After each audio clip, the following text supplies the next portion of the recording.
We choose to go to the moon in this decade and do the other things, not because they are easy, but because they are hard. If you're going to pick some place to die, then why not Mars?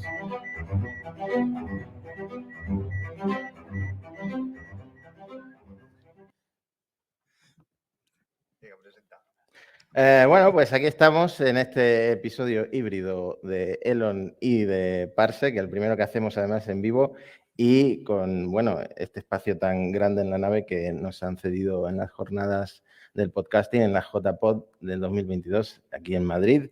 La verdad es que me hace mucha ilusión. Esperaba que hubiera una mesa para taparme los michelines, pero bueno, en esto del podcasting independiente nos gustan los cuerpos reales, así que me imagino que no tenéis problema en estar viéndome directamente los michelines.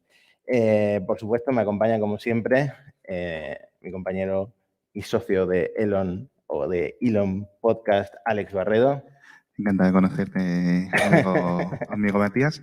No, es muy raro porque hay muchos focos aquí apuntándonos, normalmente no son tan potentes, espero estar cogiendo bien el micrófono. Y encantado porque además Parsec, ahora lo comentaráis, es un podcast en el que siempre he querido estar de invitado y ahora por fin cumplo mi sueño. Sí, a Alex le gusta proponer que se hagan podcast y luego que lo inviten, ¿no? El menos trabajar en el podcast, lo que sea cómodo para él, le encanta. Bueno, a mi lado, a mi derecha, quizá a vuestra izquierda, está Javier Atapuerca, mi compañero de Parsec, y la mitad de Parsec, podríamos decir. Muchas gracias por la presentación. Estoy encantado de veros físicamente, que es la primera vez que os veo. Ya llevamos más de un año con el podcast y es la primera vez que nos vemos. Sí. Y nada, encantado de estar aquí en las JPod. Y Javier, que es el único que tiene estudios. O sea, el único realmente que sabe de lo que está hablando cuando comentamos. En plan, las órbitas, no sé qué, no sé cuándo. El que sabe fingir mejor, que parece que sabe de lo que está hablando. Tengo un podcast de Tesla sin tener un Tesla ni acciones de Tesla y tengo un podcast de industria aeroespacial sin tener estudios. Pero por suerte sé juntarme con gente con los conocimientos de Alex y de Javi.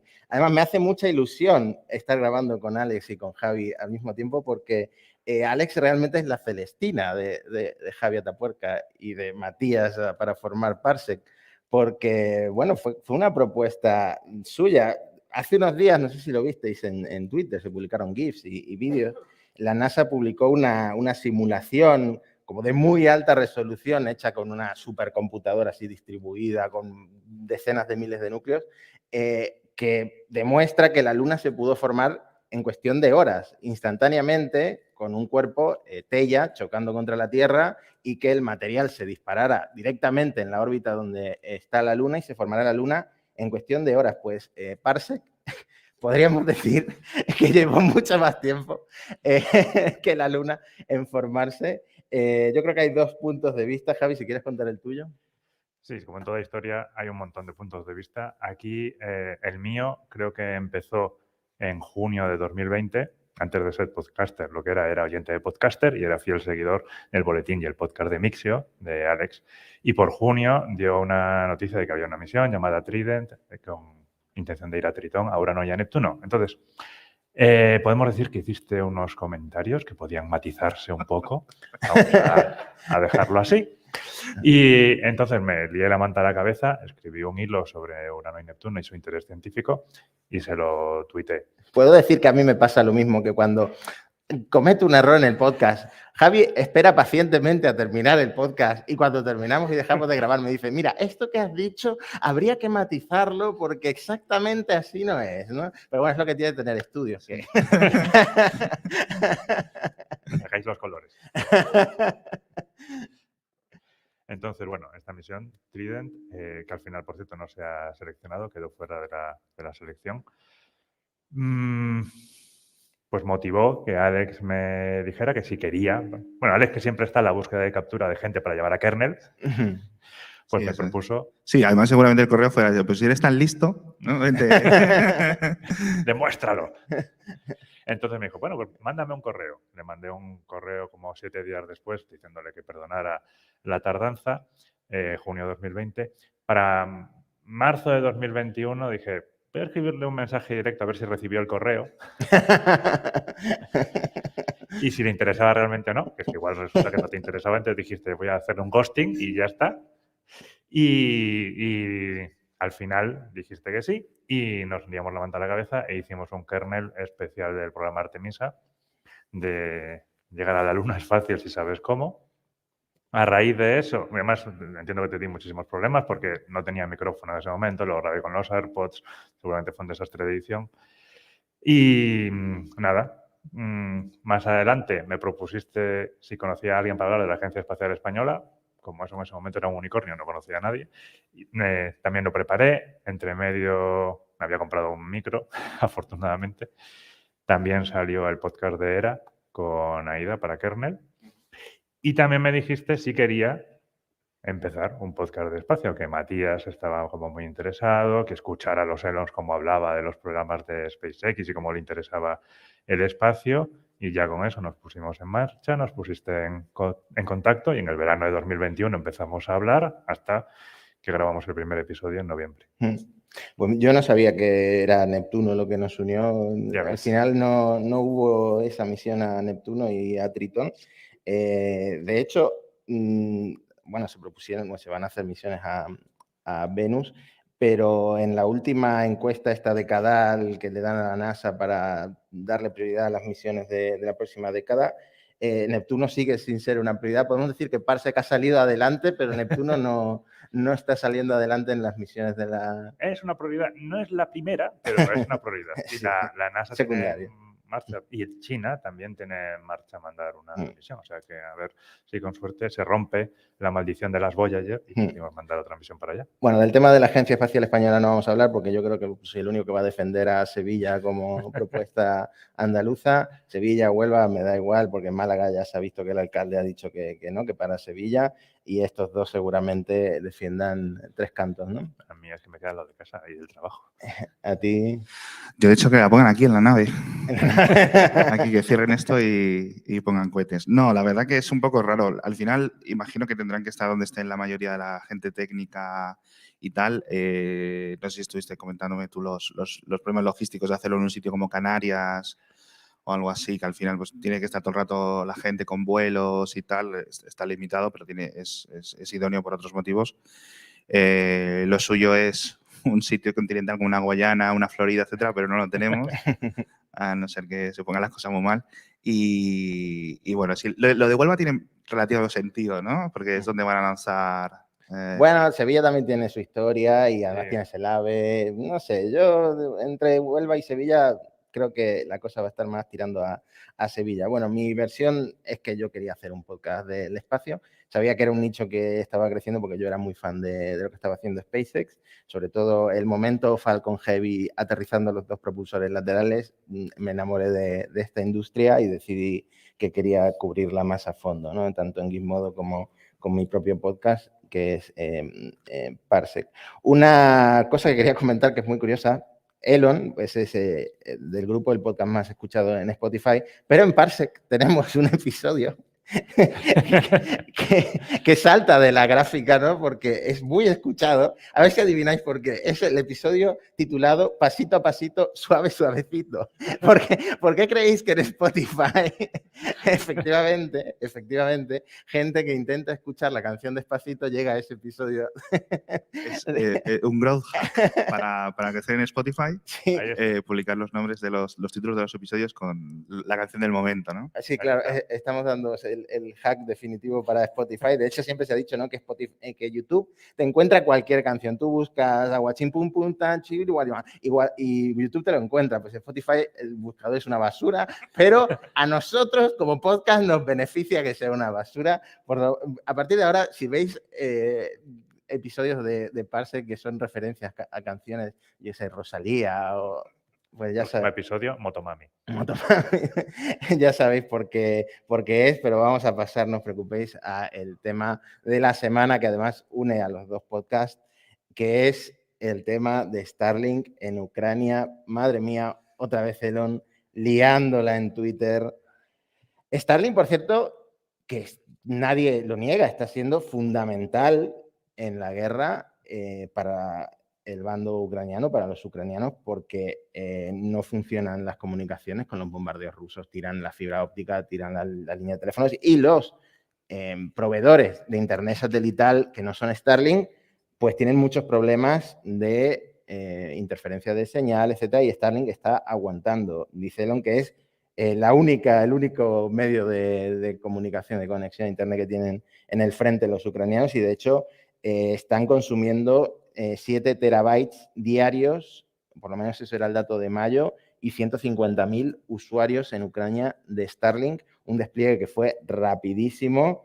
Y, Alex, se publica esta semana, lo filtra CNN, que dicen que tuvieron acceso a los documentos, que SpaceX solicitó oficialmente al Pentágono que pagara el 100% del acceso porque ellos ya no pueden pagarlo más en Ucrania de Starlink. Sí, bueno, es un tema complicado porque faltan. Elon salió lo que decías tú en Twitter comentando, no, es que les estamos dando y nadie nos está pagando por esto y encima nos insultáis, ¿no? Como les insultó después del polémico plan de paz, entre comillas, que puso Elon en Twitter, les insultó un embajador ucraniano, etcétera. Y era en plan, pues si nos insultáis os lo cortamos, ¿no? Y es muy polémico, primero porque o sea, SpaceX en este sentido actuó sin ningún tipo de control ni coordinación con el Departamento de Estado de Estados Unidos, envió los satélites en muchas ocasiones pagados por las propias gentes y por las donaciones. Es decir, todo el mundo que haya donado X dinero está pagando esos satélites, está pagando esos accesos y muchos están pagados por donativos y se están pagando. Entonces, esto de que lo está haciendo a coste perdido, que lo está haciendo por el amor ¿no? Pues se está demostrando obviamente que no, sino simplemente se compran en Polonia, se compran en Alemania y se llevan en coches de particulares al frente y se colabora como se puede, igual que se está colaborando con armamento y con cualquier otro tipo de posibles soluciones. Sí que ha sido uno de los grandes cambios de la guerra, pero sí es cierto que se ha hecho sin coordinación y sí es cierto que gran parte de los satélites iniciales, de esos grandes paquetes, aparte de los voluntarios, sabemos que están pagados por el Departamento de Estado o por el Departamento de Defensa, por el Pentágono de Estados Unidos y otras agencias de colaboración internacional. Entonces, que nos diga ahora que lo están haciendo gratis, que están en pérdidas, que no sé qué, sí. es una chacanada, y la filtración de la CNN tiene todas las huellas del Pentágono. O sea, el Pentágono le ha dicho esto no se puede hacer así. Y además, luego lo comentaréis, las limitaciones artificiales que Elon ha puesto en Starlink y los posibles motivos, que es el tema más oscuro. Claro, a mí me gustaría matizar varias cosas porque, claro, esta noticia ha dado pie a un mogollón de clickbait porque el timing es horrible para la imagen de Elon y de SpaceX porque viene después de lo que comentaba Alex, plan, encuesta que pone Elon en Twitter, que comentamos en el episodio anterior de Elon, de ceder Crimea a Rusia definitivamente y de que se hagan unas elecciones supervisadas por la ONU en las regiones que Putin, digamos, se ha autoanexionado. También salió una noticia después, que no la llegamos a comentar, de que Elon había hablado con Putin antes del tuit, que Elon desmintió. Esto hay que decirlo, Elon desmintió haber hablado con Putin. Bueno, pero que Elon miente constantemente. No, además que luego, esto fue Ian Bremmer, que es una analista relativamente... Es un personaje complicado. Yo, por ejemplo, en Twitter le tengo silenciado. No le tengo bloqueado, pero sí le tengo silenciado. Pero se supone que sabe de lo que habla. Y luego creo que el señor Bremer creo que le dijo que el propio Elon se lo había contado. A mí me suena que esto fue una filtración de alguien porque Elon no se calla la boca. O sea, ese es su problema. Entonces, en una cena, en unas múltiples cenas o no sé qué, a alguien se le habrá dicho, pues mira, está hablando con Vladimir para tal no sé qué, y literalmente, o sea, 99% seguro que esa conversación ha ocurrido. El problema es que yo creo que Elon sabe que es difícil aportar alguna prueba de que eso haya ocurrido, pero vamos, si me tienes que decir que un mentiroso en serie como es Elon o Ian Bremmer, pues yo creo que tiene sentido que Bremmer es lo más probable, ¿no? que diga la verdad. Y es muy polémico, porque Elon trata las autoanexiones o esto como si hubieran sido cuestión de 2 días que hubieran entrado, y nos estamos olvidando que van cientos de miles de muertos, fosas comunes, etcétera. No es en plan, una disputa política común en los Balcanes, no, ¿vale? Entonces, que Elon trivialice así las cosas indica lo mucho que descuida todo esto. Bueno, otra matización es que sí es verdad que Elon sugirió sarcásticamente, creo yo, que esto era por hacerle caso al embajador de Ucrania en Alemania, que le dijo literalmente, textualmente en Twitter, vete a la mierda, fuck off, ¿no? Elon dice en Twitter, pues solo le estoy haciendo caso, ¿no? Me estoy yendo a la mierda, me estoy yendo de eso, de la ayuda de Ucrania con Starlink, financiando Starlink. Pero la matización es que la solicitud que hace el portavoz de SpaceX al Pentágono es de septiembre. Y dice textualmente, no estamos en posición de seguir donando terminales a Ucrania o de financiar los terminales existentes por un periodo de tiempo indefinido. Esto es de Byron Hargis en una carta al Pentágono. Es el director de ventas gubernamentales de SpaceX. No pueden enviar más terminales. Le acaban de hacerle un pedido a SpaceX el general Valery Zaluzhny, perdón, por los nombres, Javi siempre tiembla cuando voy a decir algún nombre en ucraniano. No, yo también. Es decir, pronuncia esto, tenía más consonantes que vocales, es muy complicado. Pidieron a Elon 8.000 nuevos terminales en julio, dice que no pueden permitírselo, que necesitan que lo financie el gobierno porque cada terminal cuesta o 1.500 o 2.500 dólares, porque claro, hay antenas que son pues, más potentes que otras, como sabréis si habéis escuchado Elon. Entonces, ¿cuánto está pagando SpaceX por el servicio de Starlink en Ucrania? Elon dice que hasta ahora 80 millones de dólares y que en lo que va de año más de 100 millones de dólares. El documento este que presentan al Pentágono solicitaba 120 millones de dólares para el 2022, digamos proyectando lo que van a gastar en todo el año, y 400 millones de dólares para el próximo año. ¿Qué ocurre? Como decía Alex, realmente SpaceX está fabricando los terminales, está dando servicio, tiene que pagar pues, a las telecos, para el acceso a Internet, las estaciones de tierra. Efectivamente, todo ese proceso lo tiene que hacer. Pero lo cierto es que el 85% de los 20.000 terminales de Starlink que se enviaron a Ucrania ya estaban parcialmente financiados por gobiernos y el 30% del servicio de la conexión a Internet por organizaciones que no están afiliadas a SpaceX. Es decir, no todo el peso de esto lo está pagando SpaceX. Por ejemplo, el gobierno de Polonia fue el que más terminales compró 9.000 o cerca de 9.000, así que no podemos decir que SpaceX está asumiendo todo el precio, ¿no? No, y es que si todo esto es increíblemente complicado y lo está tratando Elon de una forma increíblemente infantil, de verdad. O sea, estoy muy decepcionado con esta situación porque no solo hay, de nuevo, miles o potencialmente millones de vidas en juego, sino que sabemos que está mintiendo, sabemos, entonces todas estas filtraciones controladas por diferentes agencias de inteligencia, agencias de exteriores a la prensa van a ir más allá y Elon ahora creo que ha hecho un giro 180 grados que seguramente comentarás porque o sea, en el Pentágono han dicho, te has tirado un farol y aquí con estas cosas no se juegan. Esto es una cosa seria, esto no es en plan un chiste de, voy a hacer no sé qué, ¿sabes? O como con la tuneladora o lo que sea, aquí las cosas son serias, sobre todo en temas de contratismo militar y las cosas tienen que ir coordinadas, no puedes ir tú a tu puta bola ni decidir realmente dónde da servicio y dónde no. Por poner en contexto, mientras Elon está tuiteando sobre la guerra, también está vendiendo un perfume con fragancia a pelo quemado, que por lo visto ya ha facturado $1 millón, está publicando memes, todo esto al mismo tiempo en su cuenta de Twitter. No, me hizo súper gracia, yo creo que el Twitter me lo voy a acabar, ese tweet me lo voy a imprimir, que decía, llevo toda la noche despierto intentando como encontrar una solución para evitar la Tercera Guerra Mundial. Es en plan, o sea, tienes el ego más grande que el perolo, ¿sabes? Y no, el tema de los injertos de pelo, algo quedó mal hecho, porque no o sea, se le metió algo hacia la capa gris, pero es muy complicado, de verdad que, bueno, Elon obviamente tendrá algunos problemas que debería de solucionar en privado y que no debería de tratar todo como si fuera una broma, que ese es realmente el problema.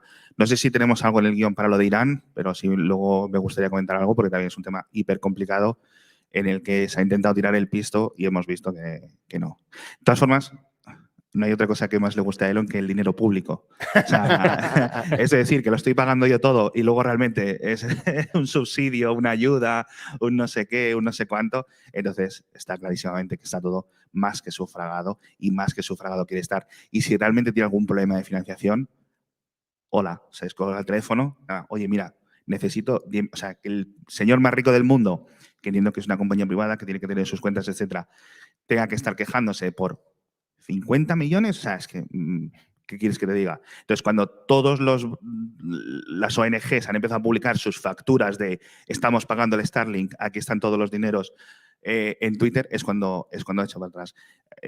Gran decepción, porque estábamos comentándolo tú y yo en el podcast, digo, joder, Elon parece que se está reformando, parece que está un poco,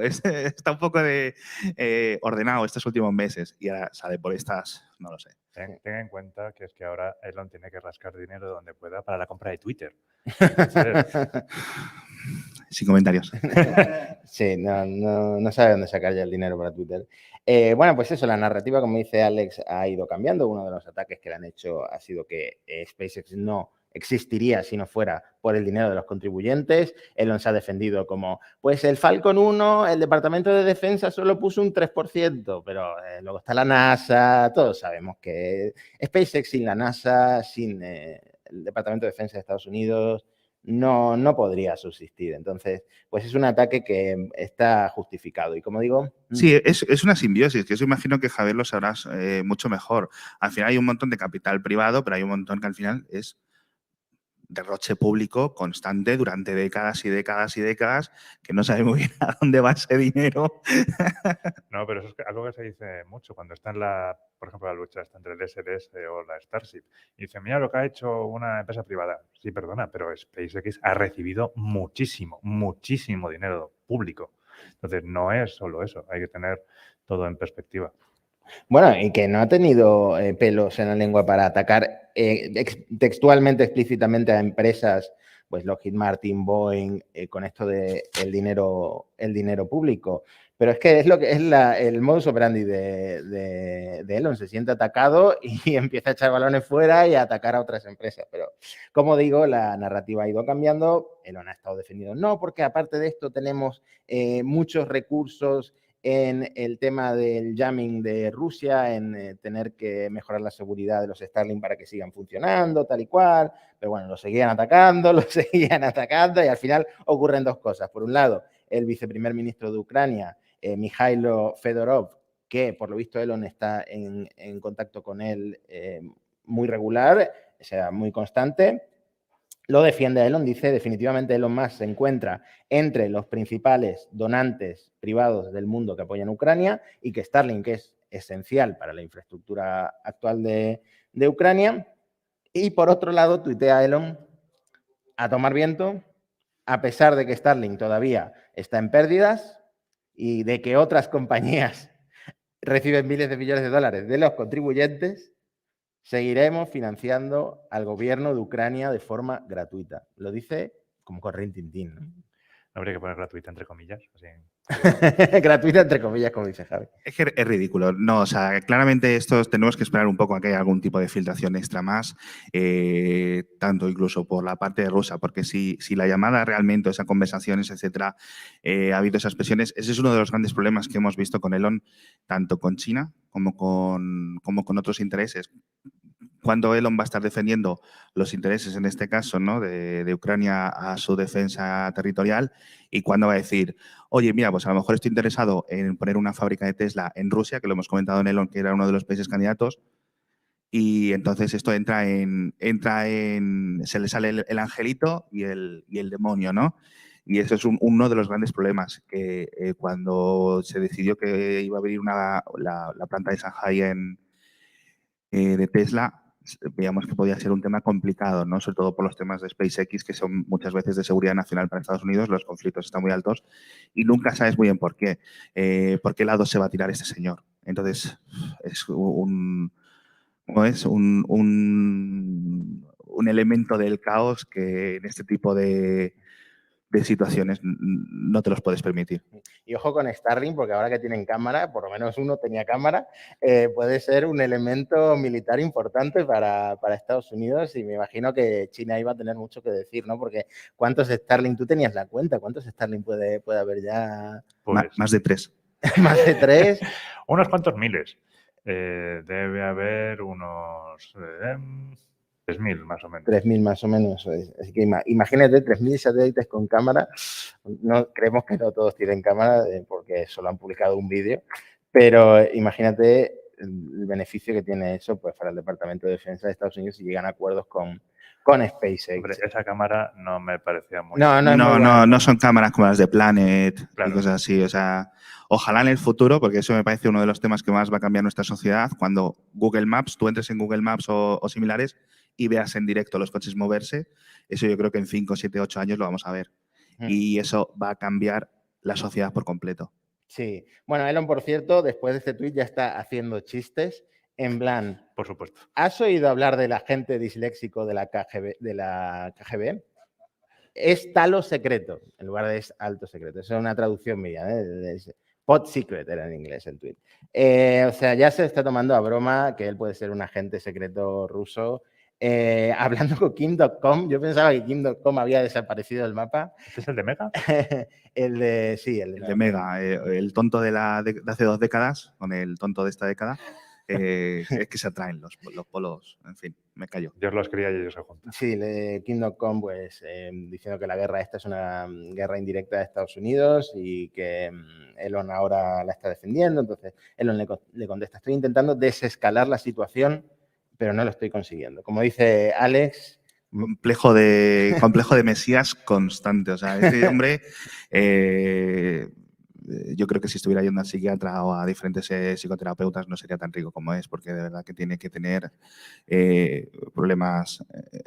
Tenemos que entrevistar a la hija, a una de las hijas que ha pasado de él para ver realmente qué es lo que pasa en esa casa. Bueno, yo creo que podemos cambiar a otro tema un poco más alegre. Javi, ¿tienen un cliente nuevo para ir a la Luna? Todavía no han hecho la misión esta de dar la vuelta a la Luna y ya tienen planificada la segunda. Entonces, ha salido ahora a la palestra Denis Tito, del cual hablamos en el capítulo de turismo espacial, porque fue el primer turista espacial que hubo en la historia, fue a la ISS con una Soyuz, y ahora ha decidido que va a ser el cliente de la segunda vuelta a la Luna con su mujer, Akiko. Está aquí en la audiencia mi mujer. ¿Tú te irías a la Luna conmigo en un cohete si fueras millonario? Dice que no, con la cabeza. Alex, ¿tú te irías a la Luna conmigo? Yo creo que no entro en la Soyuz, pero... Pero esto es en la Spaceship, no te preocupes. En la Starship. En la Starship. No, pero yo no creo que estén las cosas para esos niveles de seguridad. A ver, que a lo mejor me monto en un coche y es mucho más peligroso, pero... No, en la Crew Dragon me monto mañana si hace falta, pero en la Starship hay que esperar unos añitos, yo creo. Bueno, esto está planificado. De hecho, todavía no tiene fecha. Ni siquiera el primer viaje tiene fecha. Que me perdone Denis Tito si me está escuchando, pero que a lo mejor se muere Denis Tito antes de que... un chaval no es. Ya cuando fue a la estación espacial con los rusos, ya estaba mayorcete y hace 20 años de eso. Y bueno, estará tomando suplementos y cosas así, ¿no? Como también hasta fusiones de sangre de gente joven, como los Rolling Stones. Eso. Desde luego su novia me ha parecido más joven que él, ¿eh? En la foto. Sorpresa. Bueno, otra buena noticia, Javi, es que por fin Blue Origin ha entregado un B4 a ULA. Ya salió ahí Tori Bruno, que casi quería abrazar el motor porque lo tenía ahí de fondo. Ya tiene por fin el primer B4 para el Vulcan. Tienen ahora que ponerlos en el cohete y hasta tiene que lanzarse, pero le han dado tiempo, porque aunque se iba a lanzar para finales de año, si no recuerdo mal, se va a retrasar porque aparentemente el cliente lo ha pedido. Supongo que tampoco le viene mal, pero dice que es el cliente el que ha pedido el retraso. El cliente en este caso es Blue Origin. No, pregunto. No, era una sonda lunar, parte del programa este. Ah, vale, el cliente que va dentro y del el cohete. cliente, Vale. la sonda que va a ser lanzada en el Vulcan. Y estos Vulcan motores son los Sonar. mismos que van a ir en el New Glenn y en los Vulcan. Eso es. En Vale. los B4 van a ir en los dos. Y- Al principio van a ser solo de Blue Origin y luego los ha comercializado. ¿Por qué ha habido tantos problemas con estos motores? Realmente no lo sé, pero son complicados de hacer. Estos motores que son de metano y oxígeno, que son como los del Raptor de la Starship, del Booster, bueno, de los dos en realidad, son complicados de hacer. Es un desarrollo difícil. ¿Cuál sería la ventaja del motor de metano en lugar de queroseno? Pues la ventaja de esto es principalmente cuando tu objetivo es la reusabilidad, porque compañías como Blue Origin o SpaceX no quieren contratar a gente como Dick Van Dyke en Mary Poppins, que trabajaba de desollinador. Sí. Pues lo que pasa es que si utilizas una serie de combustibles como el queroseno, te pueden generar más hollín, más residuos sólidos, mientras que el metano es mucho más limpio, genera muchos menos residuos. Entonces, para reusabilidad, entre usos, tienes que limpiarlos mucho menos y no tienes que tener a Dick Van Dyke cantando y limpiándote los motores. Bueno, y también más limpio para el medio ambiente, me imagino. Bueno. Entre comillas. Sí. Bueno, hablando de cohetes de metano, la Starship ha vuelto al full stack, ha vuelto a montar encima del Booster 7 la Starship 24. Yo no sé cuándo van a lanzar, decía Elon en noviembre. En noviembre está programado el SLS. 2023. ¿Tú confías más en el SLS? Yo creo que se lanzará antes, sí. ¿Tú confías en la Starship o en el SLS? No, yo en el SLS, porque aunque sea por desesperaciones, que o sea que al próximo retraso, ya no sé cuántas veces lo he contado en el podcast diario, voy a ir yo y lo voy a lanzar yo. Una ¿Qué? pandilla de chavales de la Universidad de Deusto, o sea, a tomar por culo. Si cada minuto del coste del SLS se invirtiera en publicidad en Elon y en Parsec, Claro. estaría mejor aprovechado. De hecho, todo se donaría a la guerra de Ucrania y entonces estaría ganada. Irían las tropas ucranianas irían ya por. Pero tendríamos nuestro salario como organización ONG, ¿no? También. Sí, como todas las ONGs. El 90% es gasto organizativo. Bueno, pues dura muy poco realmente, las volvieron a desmontar, pero siempre es muy gracioso ver cómo la levantan con los brazos esto y lo ponen encima de... Es como jugar con robots, no sé, me parece algo muy futurista y las fotos, por supuesto, son súper futuristas.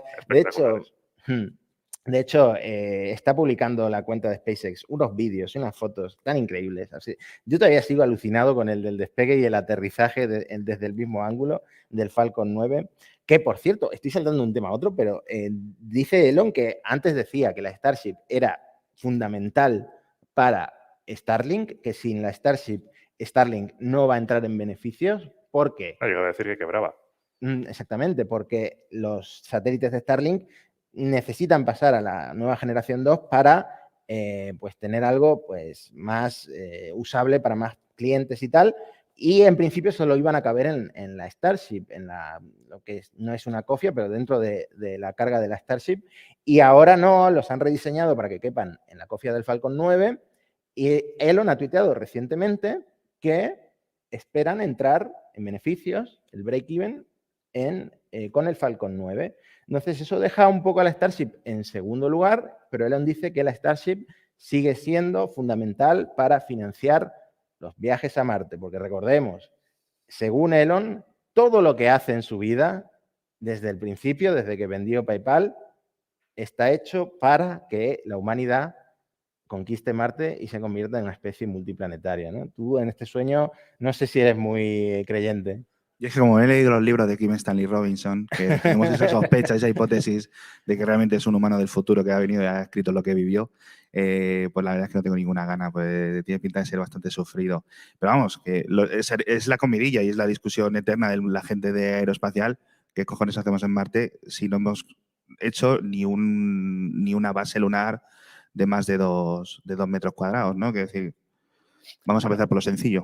Hay dos perspectivas ahí. Están los que somos, pues yo me incluiría, más prácticos, de que tendríamos primero que asentarnos un poco en la Luna y usar eso de trampolín para llegar a Marte. Y están los que dicen, si ya llegamos a la Luna, no vamos a repetir eso, nos vamos directamente a Marte, que es más grande, tiene más capacidad de quizás albergarnos como especie.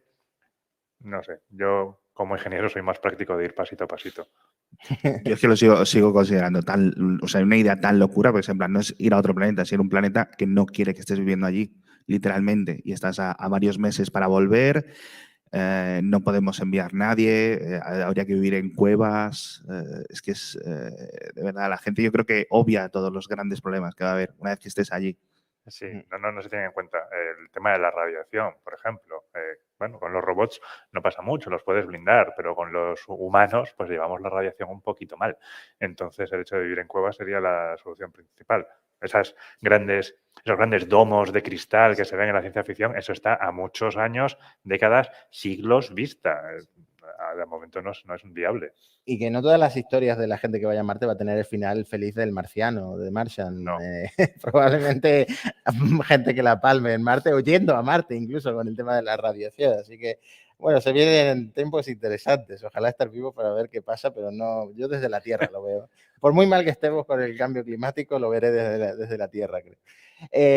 Claro, pero luego ese es otro argumento, ¿eh? Hay gente como Caroline Porco de la NASA que decía que estamos haciendo estos grandes castillos en el espacio cuando deberíamos estar usando todos esos recursos en luchar contra el cambio climático. O sea, un planeta que sí sabemos que nos puede acoger y que nos da la vida, igual deberíamos gastar esos recursos en protegerlo y arreglarlo que en irnos a otro.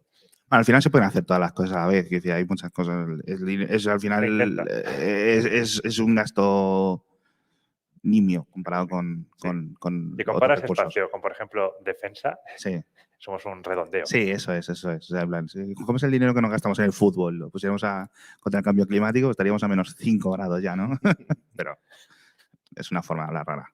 Bueno, si queréis ver una comparación de tamaño de la Starship Super Heavy ya montada, el cohete más alto y en el futuro el más potente del mundo, Thomas Pesquet, el astronauta de la ESA, ha publicado una comparativa un poco francesa, ¿no? Porque lo compara con la Estatua de la Libertad, que fue un regalo de Francia a Estados Unidos, y con la Torre Eiffel. Así que podéis más o menos, si habéis estado en Nueva York o en París, haceros una idea del mastodonte ese que han montado allí. Sí, a medio camino entre las dos. En el sureste de Texas, ¿no?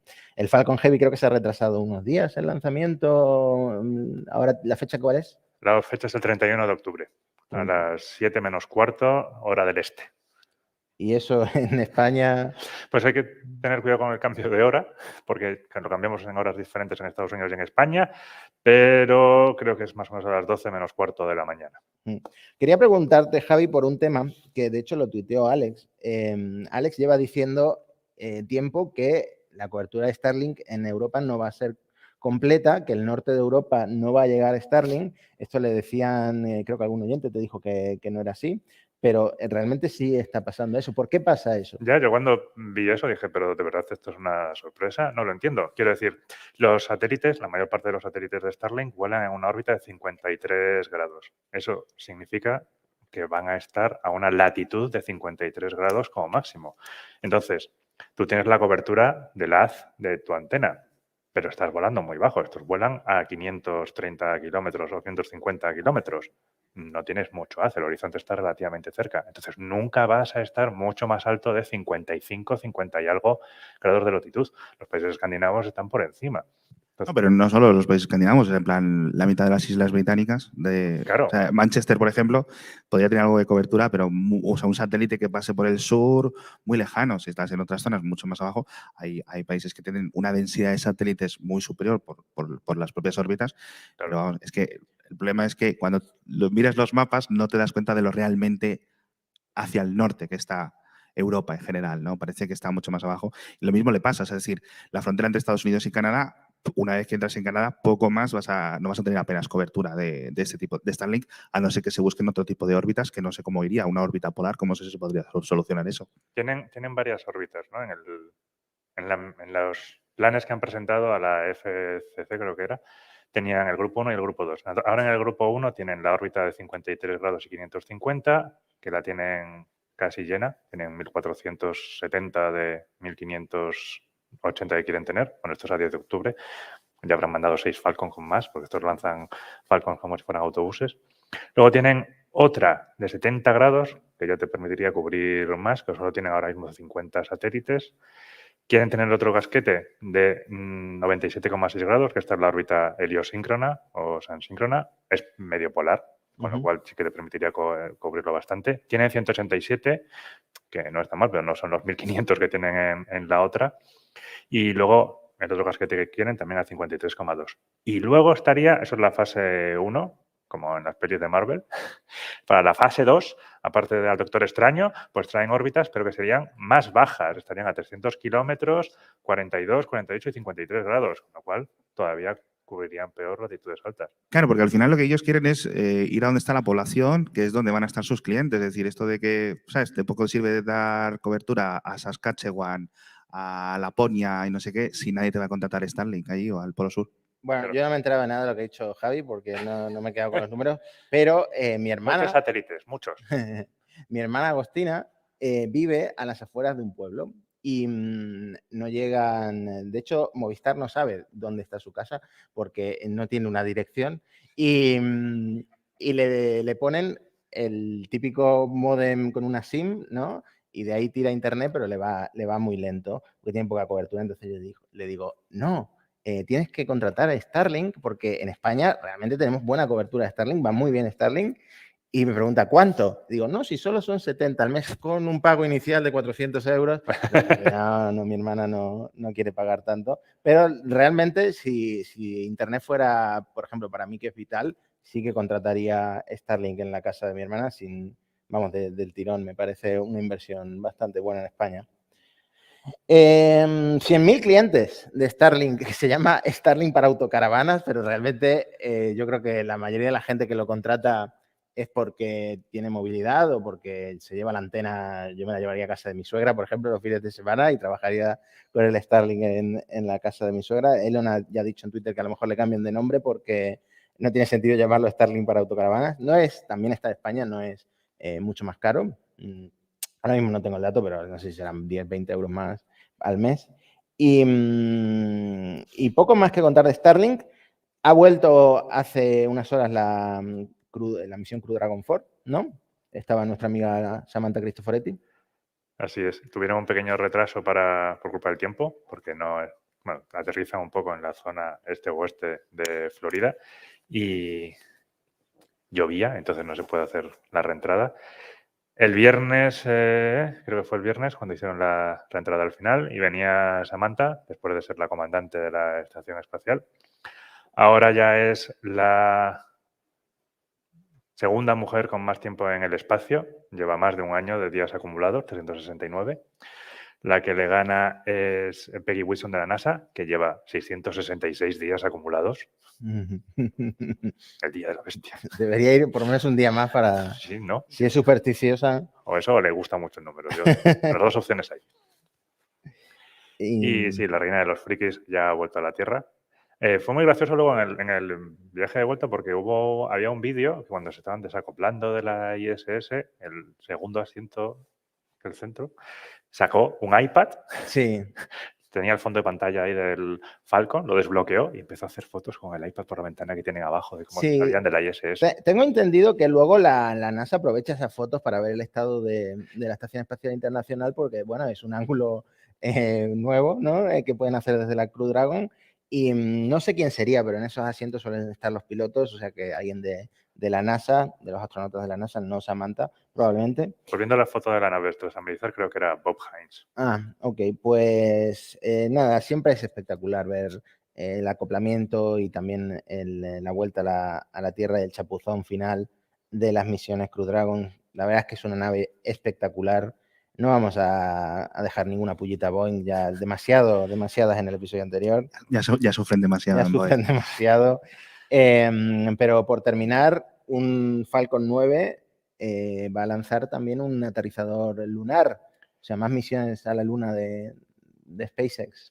Sí, con esto de que hablábamos de la conquista de la Luna, ¿no? Pues ahora con el programa Artemisa no solamente están las misiones tripuladas, la NASA ha sacado el Commercial Lunar Payload Services, que intenta hacer algo parecido a lo que hizo con los Crew Payload Service, que nos ha dado la Dragon y en un futuro cercano, seguramente la Starliner, pues para el desarrollo de la Luna también ha sacado el programa de Commercial Lunar Payload Services. Hay varias empresas que se han apuntado a este programa, entre ellas una llamada Draper, y dentro de Draper va un consorcio de eSpace, que es una empresa japonesa que participaba en el Google Lunar Prize X. Sí.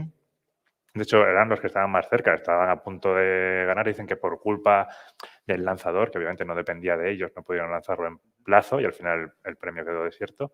Pero han seguido con las misiones a la Luna, lo han reformulado un poco, ahora lo llaman Akuto R, son japoneses. Ujú. Y la Akuto R Misión 1 se lanzará en un Falcon 9 entre el 9 y el 15 de noviembre, que debe ser la ventana de lanzamiento, y será un lander, ya directamente intentan aterrizar en la Luna, con un rover pequeñito de Emiratos Árabes Unidos que se llama Rashid, porque ahí todo se llama Rashid, el centro espacial se llama el Mohammed bin Rashid Space Center. Sí. A ver, la moraleja de esto es que cada vez confían más en el Falcon, obviamente. ¿Quién no va a confiar a estas alturas del Falcon 9 para misiones tan importantes como lunares o más allá en el espacio profundo, ¿no? Pero bueno, yo creo que con esto podemos dar por cerrado la parte de las noticias y del guión. Me llegó una pregunta para el episodio de hoy, me llegó por Twitter.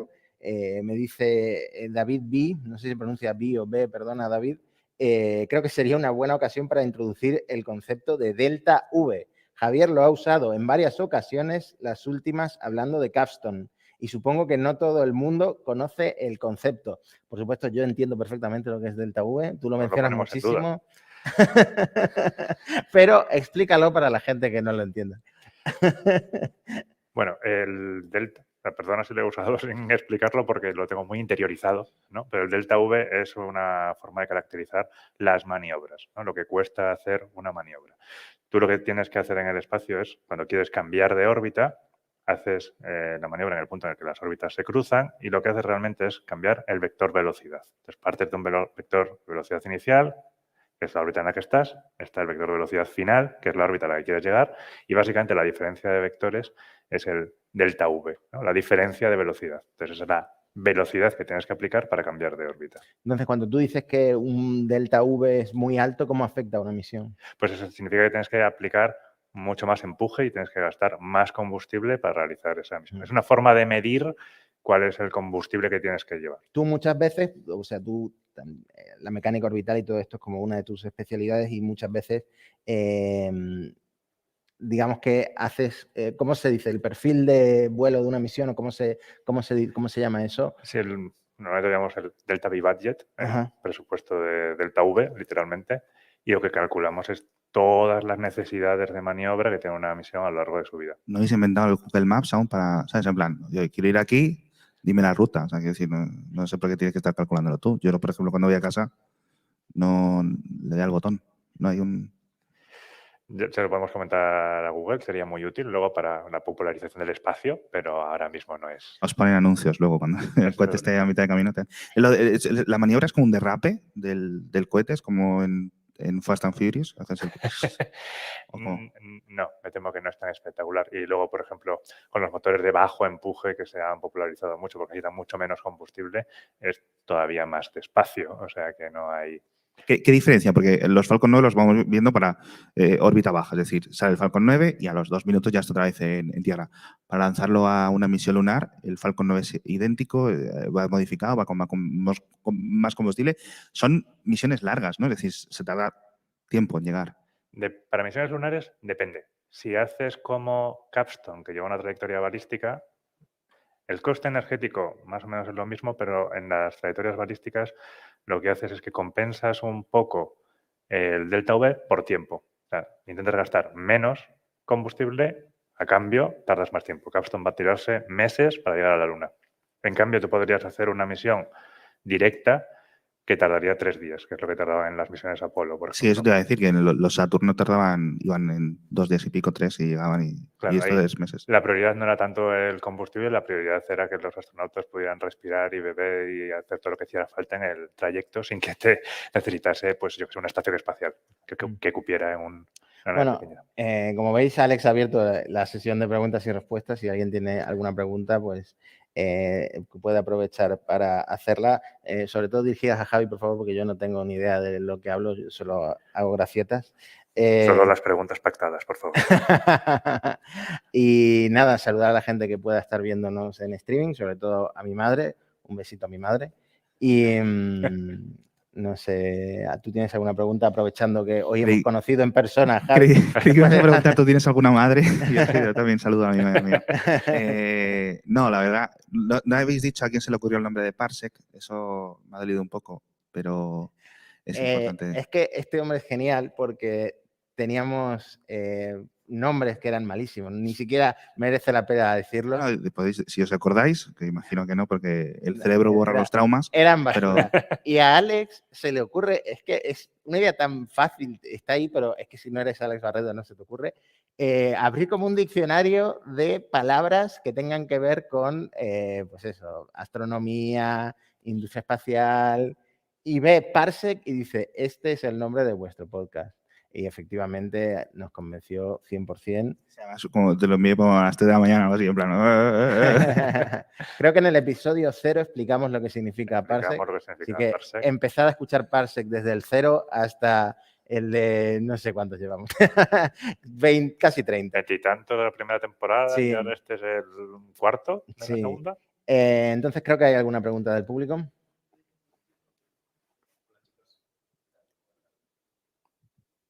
Hola, ahora sí. Hola chicos, soy Paul Rodríguez. Una pregunta. Si pudierais ir a ver un lanzamiento, cualquiera, ¿cuál sería? Contesta tú, Javier, y yo voy a pensarlo. No me dejéis pensar a mí, claro que no. Pues no sabría decirte. El SLS me llama mucho por lo que va a ser el programa Artemisa, pero creo que al final me quedaría con el Falcon Heavy que aterrizara los dos laterales, porque es que me parece espectacular. Si nos invitaran a ver el aterrizaje del Falcon Heavy desde la terraza esta que tiene la NASA en Cabo Cañaveral, obviamente sería un buen aterrizaje, pero yo quiero tirar por la Starship Super Heavy, ese cohete tan gigantesco, ese entorno tan extraño, ¿no? Ahí en Texas, esa fábrica al aire libre prácticamente. Ya no tan al aire libre, ¿eh? Ahora, hoy en día es una fábrica hecha y derecha. Y seguramente el primer despegue acabe en fuegos artificiales, que es una cosa que también tiene que ser bonita de ver. Voy buscando otro presentador, por si acaso. Sí, Espero que no falle el sistema este de aborto que hace autodestruirse el cohete, porque entonces ya sí que no lo contamos, ¿no? Sí, está cerca de un cohete tan grande que explote, no sé, te lo recomiendo. Desde el punto de vista profesional, no te lo recomiendo. Mínimo. Los franceses son muy listos, directamente los lanzan desde otro continente, por lo que pueda pasar, ¿no? Mira, yo tengo una respuesta múltiple, como en las autoescuelas. Primero, me gustaría muchísimo ver lanzamientos, como habla en general, los de Speed Launch, estos nuevos de la centrifugadora. Eso creo que va a ser algo revolucionario.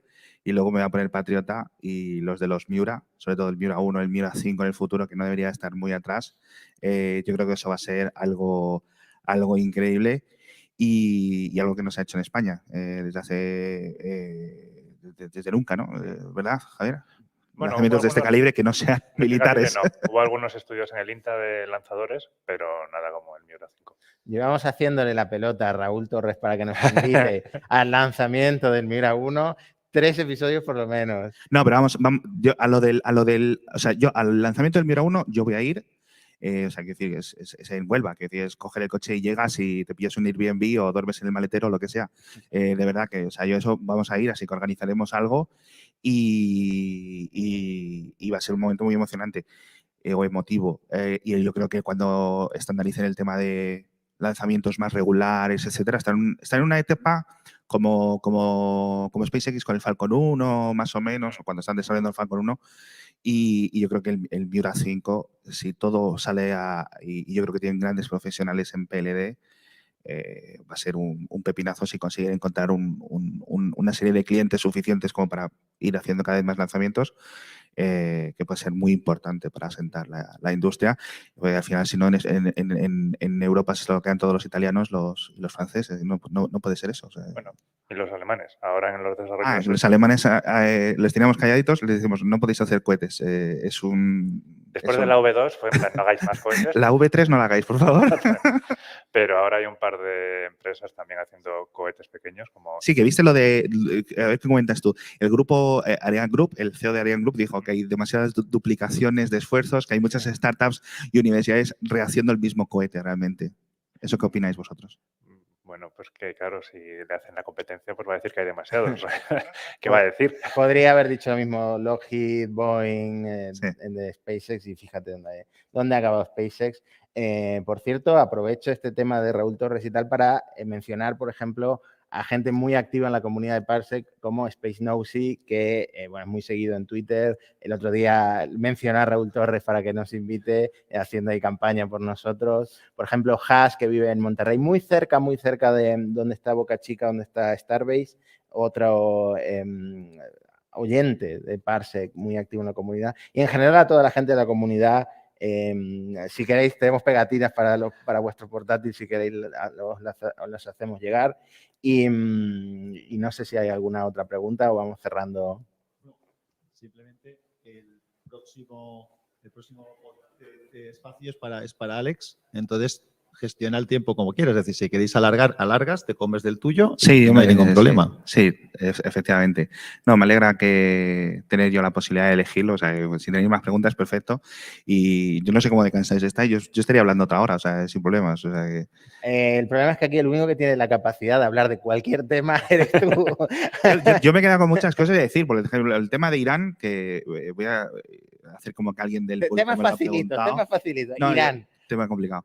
Decía que esto es cierto, el Departamento de Estado estadounidense ha estado en contacto con diferentes empresas, tanto de telecomunicaciones estadounidenses como con Google, etcétera, el mundo, Starlink, etcétera, para ver, o sea, ok, están con protestas, ya hemos visto lo que ocurrió en 2019 con las protestas y ese corte de Internet durante semanas que se saldó con cientos de muertos, según que seguramente sean más. Estamos en una repetición de la jugada y Elon aprovechó para decir, activando Starlink en Irán.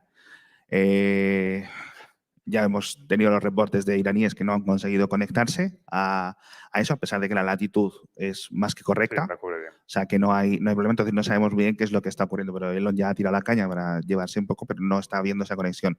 Al final, un poco, para ese tipo de conflictos, yo creo que, bueno, lo hemos visto. O sea, Starlink ha sido una revolución. Yo creo que la guerra no estaría en el mismo sentido, sin ninguna duda, sin la colaboración de ese tipo de conexiones por satélite. Y yo no sé si Starlink en el futuro va a servir o se puede realmente impedir por gobiernos autocráticos que opere en sus áreas geográficas. Y esa es mi pregunta, es decir, ¿qué posibilidad de bloquear? Porque hemos visto, no sé si habéis visto algunas fotos de luces extrañas en ciudades como en Rusia y tal, y en principio son sistemas para Bloquear la señal. cegar los satélites de observación. Entonces, no sé si hay algún tipo de sistema para bloquear las señales de conexión, porque... Bueno, el típico sistema era se hacía, ¿no? Estaba el jamming, que era interferencia electromagnética. Básicamente, si emites en las mismas frecuencias, puedes bloquearlo. Si lo llenas todo de ruido, Eso es. si haces que el ruido sea más fuerte que la señal, lo anulas. Sí. En su día al principio, cuando estaba en el conflicto ucraniano, a Elon, que como dices, le encanta plantarse como un héroe, pero luego no mide las consecuencias de lo que hace, dijo que lo habían resuelto con un parche de software. Sí. Y seguramente sea cierto, pero luego también ahora dice que se han gastado miles de dólares en el tema Claro. Hemos visto que el contraataque tecnológico ruso ha sido intentar bloquear las señales de otras redes satelitales. Obviamente lo están intentando con Starlink. No están, a lo mejor es por lo que no funciona en Irán, porque Irán sí tiene contramedidas de algún tipo que no se sepa. Habría que preguntarle al Mossad cuál es la capacidad que tiene realmente Irán para esto.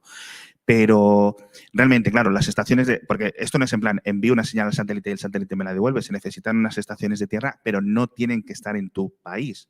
Prefiero, por ejemplo, en el caso de Corea del Norte, si yo, por ejemplo, metemos una señal de Starlink y la estación de tierra está en Japón o está en Corea del Sur, dentro de Corea del Norte, alguien podría tener una conexión normal. Claro, eso es ahora que los Starlink empiezan a tener el Intersatellite Link, ¿no? El enlace entre satélites. Cuando no lo tenían, sí necesitabas que la estación de tierra estuviera relativamente cerca. Ahora que lo tienes y tú puedes enviar la señal al satélite, se va redirigiendo por los distintos satélites hasta una estación de tierra y sale ya no está en tu Sí. país. Entonces, uno de Corea del Norte sí podría hacerlo. Probablemente como detecten que tengas una antena de esas, pues eres Sí. candidato a la fusilación.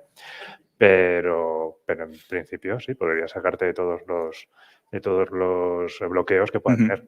De hecho, China ya ha hecho alguna declaración de que constelaciones como la de Starlink son objetivos estratégicos. Sí. No, o sea, va a ser un conflicto brutal y eso es lo que comentamos al principio. Si en algún momento hay algún tipo de protestas apoyadas por esto, ¿no? Estamos empezando a meter camiones llenos de Starlinks por algún tipo, ¿no? Por algún tipo de insurgencia, etcétera, dentro de China. ¿Cómo va a responder China? Una cosa es que tiene las respuestas técnicas, que es lo que dices tú, intentar bloquear esta señal desde cerca es decir, básicamente un camión que envíe en esa frecuencia y bloquee, ¿no? Y además son relativamente fácil de detectar la posición de las antenas. Es decir, tú puedes saber más o menos dónde hay alguien enviando y recibiendo de Starlink, ¿no? Entiendo que sí, estás emitiendo y Claro. emites una cierta potencia para que llegue al satélite, con lo cual Ujú. eso se puede detectar. Sí. Y entonces, claro, quedaría ese en plan, ok, sabemos que hay, me lo imagino, ¿no? Un caso hipotético, 1000 personas o medios de comunicación que están utilizando Starlink para evadir los bloqueos de Internet en China o en el país que sea. Y Elon puede literalmente decir, en este área geográfica desactivo el satélite cuando esté pasando, ¿no? Ujú. Si no lo hace, el gobierno chino puede decir, bueno, pues si el satélite no se cierra, la fábrica esta que tienes aquí tan bonita también se va a cerrar, ¿no? Es un poco el problema. Es decir, ese problema no lo tiene Boeing, no lo tiene Raytheon, no lo tiene Lockheed Martin, no lo tienen todas estas grandes compañías porque al final simplemente están trabajando dentro de la esfera del Pentágono. Es un problema, yo creo, grave. Otra pregunta, Javier, sobre esto. Se ha hablado de cambiar, digamos, un espectro electromagnético hacia arriba y hacia abajo por comunicación láser. ¿Es mucho más complicado? ¿Es posible, factible? Es posible y hay estudios de eso, se han hecho varias demostraciones. Tienes el pequeño problema de que un día nublado no vas a tener comunicación. Sí. Entonces no es tan útil como, sobre todo en conflictos militares, que tienes que tener una comunicación asegurada todo lo que puedas, pues el óptico es más rápido, tienes mayor ancho de banda, pero en día nublado no puedes comunicar. ¿Y las antenas serían más complicadas de hacer? Básicamente, no necesariamente. Son láseres, tienes que tener un poquito mejor apuntamiento, porque obviamente va a ser un rayo más fino, con lo cual es tecnológicamente un poco más avanzado, pero no es algo imposible. ¿Más fácil de detectar? Es decir, No necesariamente. Los láseres, en realidad, solo ves el punto de llegada, ¿no? A no ser que tengas humo y tal, que entonces sí que puedes ver el láser. Entonces, pues salvo que no tengas... si es un día de niebla, te van a detectar. Si no, pues no debería haber exacto. riesgo. Es que ese es el problema que tengo yo con Elon, porque es el Tony Stark de la vida real y todo eso, y hay un montón de cosas que está tan cerca si realmente no tuviera estos conflictos, tanto internos como externos, para poder conseguir. O sea, esto es una locura. A mí me dices que Starlink va a funcionar tan bien como está funcionando, no me lo creo. O sea, me río en tu cara porque hemos tenido mucho pesimismo, mucho escepticismo también con un montón de cosas como con Neuralink, etcétera, que sabemos que son cosas adecuadas, pero el desarrollo de Starlink yo creo que ha sido mucho mejor y mucho más rápido de lo que pensábamos. Pero porque es la única empresa que puede hacerlo, porque es la única empresa que despega y aterriza. Sí. Pero aún así yo pensaba que no iba a ser tan rápido ni tan importante. Quiero decir, ya sin contar el tema de Ucrania, es decir, tú imagínate que eres un disidente chino, aquí estás viendo que hay un hueco de esperanza para en el futuro tener un tipo de conexión que no esté censurada completamente, ¿no? Me permito preguntar yo también. Si es que me ha llamado la atención lo que has comentado de lo del láser, por dos cosas. La primera, yo pensaba que al día nublado y tal, que la niebla y todo eso sería transparente a un haz láser. Entiendo que no, por lo que has dicho. Y lo segundo, lo que sí que creo que será mucho más sencillo es de bloquear la señal, porque la señal es una conexión directa entre dos puntos, cualquier cosa que metas en medio, si localizas por dónde pasa, lo deberías de poder cortar. ¿O me equivoco? Vale, es fácil en teoría, pero tienes que poner algo ahí y luego es una señal que se está moviendo, porque los satélites, al menos todos estos están en baja órbita, van bastante rápido. Entonces, claro, tú tienes que ir siguiendo el satélite con el láser y luego pasar al otro. Ese pasar al otro es bastante rápido. Para volver a bloquear esa señal tendrías que moverte hasta ahí. A no ser que tengas un dirigible muy grande con un champiñón, pero también es complicado.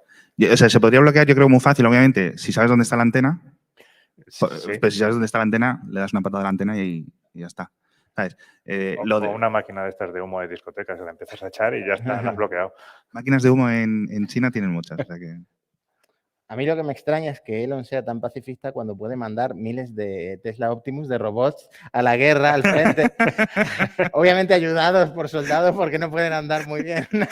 Un soldado detrás con un palo de fregona moviendo el Optimus, ¿no?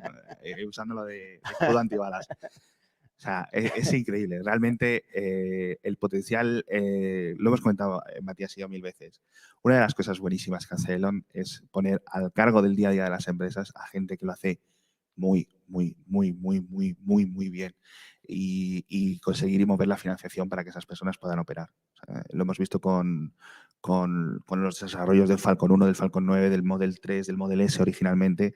Hemos visto cosas absolutamente locas que nadie podía hacer o que a lo mejor otras personas, otras empresas o no hubieran querido por diferentes motivos, porque esto de los conflictos lo hemos visto con los coches eléctricos. Empresas que podrían haber hecho coches eléctricos mucho antes y no lo han hecho por estos mismos conflictos que le achacamos a Elon, ¿no? Sí, en SpaceX yo creo que por un lado ingenieros que tienen talento y quieren trabajar en SpaceX porque es una empresa en la que están haciendo algo que nadie más está haciendo, y luego también la figura de Wayne Shotwell como esa Tim Cook de SpaceX, ¿no? Esa jefa de operaciones ideal y mano derecha de Elon ideal, que ha conseguido pues todo lo que ha conseguido, ¿no? ¿Eres tú el ponente que tiene que hablar a esta hora? Es que no sé si se ha notado, no tengo muchas ganas. Yo estoy más entretenido aquí. No, pero sí que es fascinante y bueno, o sea, el propio Elon, más allá de ser un bocachangla en Twitter, etcétera, y tener un montón de cosas de salseo. Por cierto, otro de los comentarios que tenemos de los oyentes hace poco es: me gustaría que en Elon hablarais de cosas más técnicas de vez en cuando. Javi, y menos de salseo, pero sí es cierto, es que al final, desde que hemos abrazado esa vertiente del podcast, etcétera, estamos creciendo mucho, interesa también muchísimo, sin despertarnos de los avances técnicos que al final son muy importantes, ¿no? Pero bueno, al final, hasta que no se calle la boca, no voy a parar, porque a mí, ya te digo, es un personaje que me fascina, o sea, me fascina. Lo hemos comentado en múltiples charlas. Para mí Elon Musk es como la Pantoja y yo voy a estar haciendo el sálvame de él hasta que uno de los dos se muera, o sea, literalmente. Las personas que tenemos activadas las notificaciones de los tweets de Elon no estamos bien de la cabeza, ¿no? No, francamente no. Yo no lo sé, porque además ahora, como si lo obligan a comprar Twitter, ya tenemos los dos juicios casi a la vez, el juicio de Twitter y el juicio de los accionistas que le han demandado. Entonces es posible que a finales de octubre, principios de noviembre, a Elon le falten unos 100.000 millones de dólares, como echamos las cuentas, en el banco, tanto por la multa como por obligado a comprar Twitter. Y sería, bueno, pues algo bonito de ver y visualizar. Cuando gente pierde tanto dinero, yo me reconforto por dentro. Pues si no hay más preguntas, yo creo que vamos a cerrar este episodio híbrido de Elon Musk Parsec, que bueno, nos ha quedado interesante. Ha quedado muy bien, hombre. Sí. Ha quedado muy bien y bastante densito, con mucha información y con el input de Javi Atapuerca como persona con estudios. Ay, por Dios, ya te digo, cada vez que me dices de experto me pongo nervioso. Bueno, yo algo de estudios tengo, pero hace tanto que ya ni me acuerdo. Pues fíjate yo. Pues eso, me alegro mucho de que estéis aquí y que hayáis venido a ver este episodio en directo. Es la primera vez que grabamos un episodio en vivo. De hecho, creo que es la primera vez que grabamos un episodio, después de 200 y no sé cuánto, la primera vez que grabamos en persona en lugar de... Sí, porque otras veces hemos quedado para hacerlo y luego digo, vamos a comer mejor. Sí. Ya que estamos juntos, vamos a comer, vamos a ir a ver no sé qué cosa, en vez de ponernos aquí con cada uno con el portátil a grabar, que eso lo podemos hacer en cualquier momento. Pero bueno, ya contrataremos un estudio de grabación con sus cosas. Lo mejor de este episodio es que teníamos un deadline, que era que había que estar aquí a las 10 de la mañana, entonces el guión ya estaba hecho, porque si no, habríamos quedado muy mal, ¿no?